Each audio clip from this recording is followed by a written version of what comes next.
का condition, see what has happened. इतनी गंदी चिमनी को भी मैं 10 मिनट में कितना इजीली और एकदम हैसल फ्री साफ करके दिखाऊंगी, आप देखेंगे तो सरप्राइज रह जाएंगे। इसके लिए please viewers keep watching my video, और अगर मेरा वीडियो रियली हेल्पफुल होगा तो सब्सक्राइब जरूर कीजिएगा।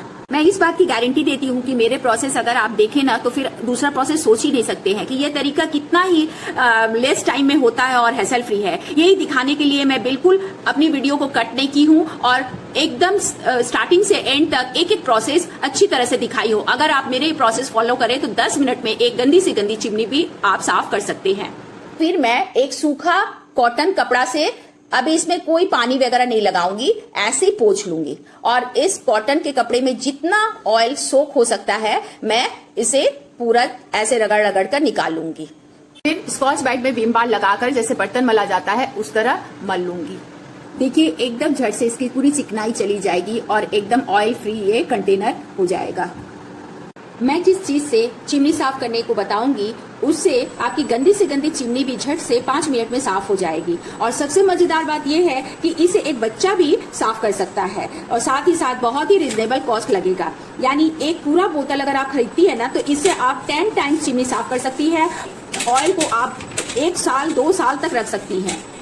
वैसे तो मैं अपनी प्रीवियस वीडियो में ये कौन सा तेल है, कहाँ मिलता है, इसके क्या कैरेक्टरिस्टिक्स है, सब कुछ डिटेल में बताई हूँ, लेकिन फिर भी मेरे अपने नए व्यूअर्स के लिए बता दूं कि ये तारपीन के तेल है और ये तेल इतना इजीली ऑयल को क्लीन करता है कि एकदम स्टिकनेस रहता ही नहीं है। तो मैं इसी तेल से अपनी चिमनी को बिल्कुल आसानी से साफ कर रही हूँ।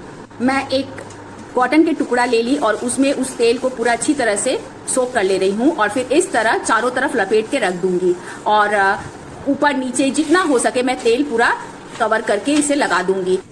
और फिर मैं रैफल फिल्टर में इस तरह कपड़े निचोड़ कर सारा ऑयल उस स्पेस में दे दूंगी। उसमें तो पूरे मसाले वगैरह अटके रहते हैं, उसमें भी वैसे दे दूंगी कि इससे क्या होगा, मैं चारों तरफ लगाकर जो छोड़ दे रही हूँ इससे मेरे को और भी साफ करने में इजी होगा। जो कि मैं फर्स्ट टाइम ये थोड़ा सा मिस्टेक कर दी थी। मैं क्या की थी, तुरंत लगाकर तुरंत साफ करने लगी थी, तो आप लोग को ये देखकर लगा था कि बहुत ही ये टीडियस प्रोसेस है। लेकिन इस बार मैं आपको यही दिखाना चाह रही हूँ कि नहीं, आप इसे अगर इस तरह लगाकर जैसे थोड़े देर के लिए छोड़ दे तो जितना ऑयल है सारा अपने आप ये फुल कर निकल जाएगा।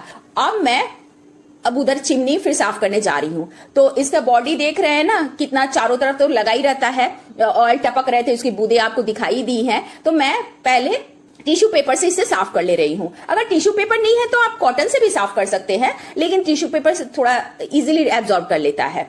तो मैं ये सारे जितना हो सके भीतर वाला चीज टिश्यू पेपर से एंड ड्राई क्लोथ से अच्छी तरह से मैं कोना कोना का ऑयल निकाल लूंगी। एक्स्ट्रा ऑयल जो टपक रहे हैं वो सब पोंछ ले रही हूँ।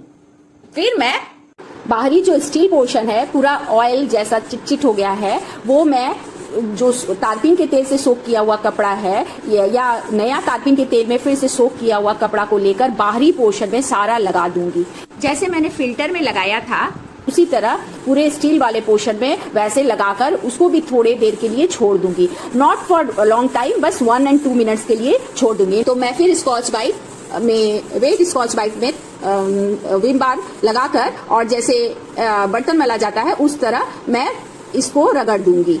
देखेंगे कि आप बस मैं एक बार वैसे टानूंगी, पूरा जितना तेल है जमा हुआ पीला पीला सारा एकदम निकल जाएगा और चमकने लगेगा। जैसी ये आपको दिखाई दे रहा होगा, मैं एक पोर्शन में करके दिखा रही हूँ कि कितना एफर्टलेसली मैं बस एक बार इसे रगड़ी और ये देखिए पूरा स्टील चमक रहा है।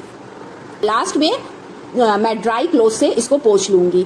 और एक चीज ध्यान रखिएगा, जब आप स्कॉच ब्राइट लगा रहे हैं तो एकदम निचोड़ लीजिएगा, पानी नहीं रहना चाहिए, क्योंकि पानी अगर चूता रहेगा ना तो एक आपको भी परेशानी होती है और सेकेंडली इसमें पानी लगना ठीक भी नहीं होता है।